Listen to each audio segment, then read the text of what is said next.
नए नए जब हम राधा वल्लभी हुए तो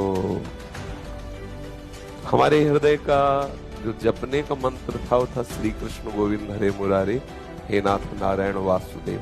क्योंकि सन्यास मार्ग से राग रहित हो गए थे और इधर की तरफ हमारा समर्पण हुआ था, पर चित्त ना इधर समर्पित पूर्ण रूप से हो पाया था। संस्कार तो बकाया ही थे सन्यास के मार्ग, कोई ऐसे संस्कार तो नहीं कि 2 मिनट में मिट जाएंगे। तो धैर्य बढ़ाने के लिए हमारे अंदर ही चलता था श्री कृष्ण गोविंद हरे मुरारे हे नाथ नारायण वासुदेव। तो इसका हम प्रभाव बता रहे हैं। तो एक दिन किसी महापुरुष के समीप बैठे थे तो तत्काल उनका तुम कुछ और जप रहे हो क्या? उनका क्यों? उनका एक कृष्ण बलराम कैसे आ रहे हैं हमारी दृष्टि में? तुम जब राधा वल्लभी हो तो तुम्हारे परमाणु ऐसे कैसे हैं? बड़ा आनंद मिला कि इतनी सूक्ष्मता से परमाणुओं का प्रभाव। तो हम कहा श्री कृष्ण गोविंद हरे मुरारे हे नाथ नारायण बोले तभी। अब आप समझो। दूसरी घटना, एक दिन हमने स्वप्न में देखा कोई भयावह दृश्य। तो सन्यास मार्ग में हमारा अभ्यास था जहां भय उपस्थित होता मंत्र एक बोलना, बोला नारायण अनंत हरे नृसिंह प्रहलाद वाधा हरे कृ, वो भय खत्म। ये स्वयं अनुभूत। थोड़ी देर में देखा कि बहुत सी सहचरियां सखियां सुंदर सजी धजी जय हो जय हो जय हो। तो हम उचक उचक के देख रहे कि जय हो दिखाई दे रहा और सिंहासन दिखाई दे रहा और लालजू की छवि दिखाई दे रही, प्रियाजू दिखाई नहीं दे रही। बहुत देर ये दृश्य चलता रहा। फिर अंदर बहुत विकलता हुई कि प्रियाजू क्यों नहीं दिखाई दे रहे, लालजू दिखाई दे रहे, सखियां जय हो ऐसा दिखाई दे रहा। मतलब ऐसा कोई नहीं कि वो दिव्य निकुंज जैसा हो, एक जैसे अपने समाज में उत्सव करते हो ऐसा। तो ऐसा देखा बहुत सी नवयुवतियां सजी धजी और जय हो जो दिव्य बढ़िया सिंहासन, उसमें ठाकुर जी दिखाई दे रहे हैं लेकिन प्रियाजू नहीं। ये बात फिर हम किसी पहुंचे हुए महापुरुष से पूछा कि आज बड़ा वैसा स्वप्न आया और उसमें कहीं भी हमें प्रियाजू नहीं दिखाई दी।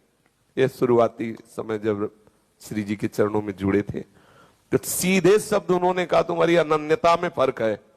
नहीं तो सर्वतोभावन बोले बाहरी है, अंदर से कहीं अनन्यता में फर्क है। तुरंत ध्यान है, हम कहा पहले भय दिखाई दिया एक, तो उसमें हमने कहा पूर्वाभ्यास था नारायणानंद हरे नृसिंह प्रहलाद बाधा हरे, बोले हूं प्रियाजू नहीं नजर आई। तो मतलब ये सूक्ष्मता का विषय। हमारी स्वामिनी जी के जो नित्य विहार निकुंज रस के बिहारी जी के समीप दर्शन है, उसमें पूर्ण अनन्यता, अन्य आश्रय का पूर्ण त्याग। तब ये जोड़ी अनन्य भाव से तब रस का स्वरूप अनुभव में फिर ऐसा आता है। थोड़ी भी अनन्य राई के सम चलत ही हो। तो और ये छाती की बात कह रहे हैं, केवल हृदय की बात समझी हुई बात कह रहे हैं। क्योंकि हमें अनन्य होना बहुत कठिन था। सन्यास मार्ग का उपासक सब जगह शांत रस, भक्ति मार्ग में जिसे शांत रस कहते हैं वो सन्यास मार्ग है। पूर्ण शब्द रामकृष्ण हरि शिव सब एक ही परम तत्व, दूसरा कोई नहीं। कुछ भी सुनाओ सब सुनेंगे, कोई परेशानी नहीं, क्योंकि वही है, दूसरा नहीं है। बस वो अपने, और वो जो भी नाम ले रहे हो सब हमारी आत्मा, उससे के सिवा और कुछ नहीं है। मैं जो स्फुरित हो रहा है वो आत्म तत्व, वही आत्म तत्व सब रूपों में स्फुरित हो रहा है, दूसरा कोई। वो एक शांत रस इसीलिए उसे कहते हैं। और सन्यासी तर्क प्रधान होता है, मतलब सूक्ष्मता तक जाना। तो अगर आचार्य कृपा ना होती, गुरु कृपा ना होती, तो ये हृदय इधर लग पाना बहुत ही कठिन था, बहुत ही कठिन था। महाप्रभु श्री चैतन्य देव ने जगाई मधाई को भगवत प्रेमी बनाया, मुझे कोई आश्चर्य नहीं हुआ। लेकिन प्रबोधानंद पाद सरस्वती को भगवत प्रेमी बनाया, ये आश्चर्य की बात थी। किसी पापात्मा जीव का उद्धार करना है तो अवतरित ही इसीलिए हुए है। लेकिन ऐसे वेदांत दर्शी ब्रह्मनिष्ठ महापुरुष को कृष्ण अनुरागी भगवत ये बहुत कठिन बात है। ये बहुत कठिन बात है, बहुत कठिन बात है। मतलब जैसे पत्थर को पिघला करके पानी बना देना।